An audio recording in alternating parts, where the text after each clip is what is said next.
The word celibacy does not describe or is not the translation for brahmacharya. Brahmacharya means, Brahman means the ultimate, charya means the path. You're on the path of the ultimate, that is brahmacharya. Celibacy is talking only about the physical aspect of holding yourself back from an unnatural urge which is going on in the body and more in the mind. So celibacy is not the right thing to say when we say brahmacharya. What it means is, you are working to organize your energies in such a way that your joy, your love, everything that you need is within yourself. You have enough experience in life to know that nobody, however dear they may be, is 24 hours reliable. Isn't it so? Yes? Yes or no? All of you have enough experience in life to know that, isn't it? However dear and wonderful they are, nobody in the world is reliable 24 hours of the time to maintain your love and joy, isn't it so? Yes. Have you realized that, or are you still hoping? So it's out of this wisdom, because if one wants to really know higher dimensions of life, one thing that is necessary is that within you there is a constant sense of peacefulness and joyfulness. If this is not there, then you will go after something. If you don't feel steadily peaceful and joyful, then you will do compulsive activity of trying to be happy. So, a brahmachari is somebody who is trying to organize his energies in such a way that to be peaceful and joyful is all his own. He is not going to lean on anybody for that. Have all the brahmacharis reached there? That's not the point. They're working towards it. They need support, they need atmosphere to make that happen for themselves. It's not a small task that they have taken up.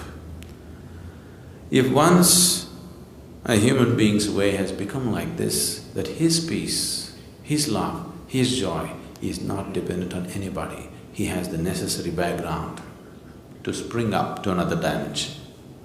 If this is not there, he will naturally get entangled in compulsive activity.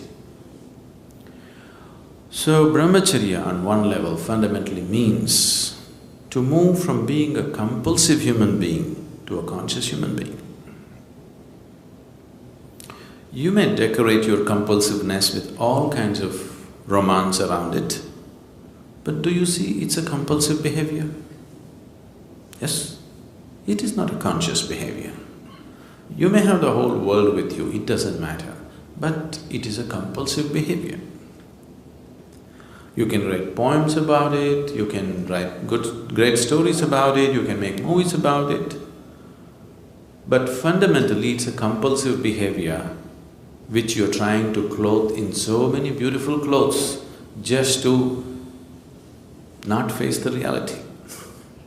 I'm not trying to take all the romance out of your life, okay?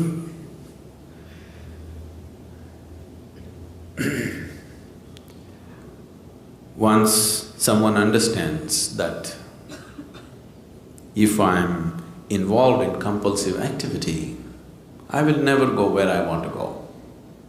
Isn't it so? Yes? If one is compulsive in his life, there is no question of he having a goal to reach or attaining a certain state or whatever. Compulsiveness means a very deep sense of slavery, isn't it? So one who has realized this naturally seeks to become conscious. So it is from this understanding that we said, if you really wanting to make a journey, you should drop your compulsiveness and bring consciousness to every aspect of your life. So that is brahmacharya. Celibacy is an ugly word because without the necessary understanding nor necessary sadhana nor energy, you just trying to hold yourself back, then you will suffer. If your energies were organized in such a way that all the time you're high, really high within yourself, you won't lean on anybody for these things, isn't it? Oh, I'm not like that right now, what to do? As I told you, these things don't come unless you make some effort towards it. One can go through life with the compulsive patterns without much effort. You can allow the life to carry you on. I know right now the new age philosophy is let it flow. I don't know what they're letting flow anyway. See, being a part of life, being involved with the process of life on the surface is one thing, at the core is another thing. Nature is on two different levels. One aspect of nature knows nothing other than self-preservation and procreation. This is the surface of nature. Your own nature if you take the nature of this body, it knows only self-preservation and procreation. It doesn't know anything else. So if you go by your physical nature, naturally this is all that you will do, survival and procreation. Eating, sleeping, reproducing, dying, that's all that'll happen if you go by the ways of the body. But at the same time, there is another nature within you which is longing to expand. If you give it the whole existence, it'll gobble up and still be hungry. Yes? Do you have that or not? If you feed the whole existence to this one, it'll gobble up everything and still be hungry for more. So there is another dimension of nature within you which wants to expand in an unbounded way. Which one do you give into is subject to who you are. If you give into the physical nature, all you will know is just this. If you give in to the inner nature, which wants to become boundless, then the life is different. So if you have given in, or if you have seen the ways of the inner nature are far beyond the ways of the physical nature, naturally you will choose to create a situation in your life that is conducive for that. It is from this understanding that brahmacharya or sannyasa became a part of spiritual process. Celibacy is a Western idea that is just to imitate the yogis of the past.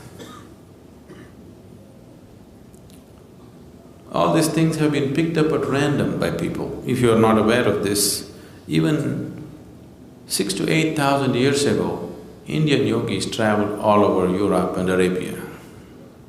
They established many things. Even when the Phoenicians were building things in Arabia, they were setting up their empire. Even then, the Indian architects, the Indian sculptors, the Indian elephants and the Indian yogis went. That's almost 5,000 to 6,000 years ago. If a team of elephants, laborers, sculptors, architects and yogis have to be there must have been a much longer association before that, isn't it? Suddenly one team won't end up there in those days. So wherever they went, they did create some awareness of what is the significance of their way of life. So people picked this up at random without the necessary understanding. That is how celibacy became a part of other cultures. What came from a very deep understanding, just the surface of it they took. That'll happen everywhere. See the yoga, right now yoga means just twisting your body, just the surface.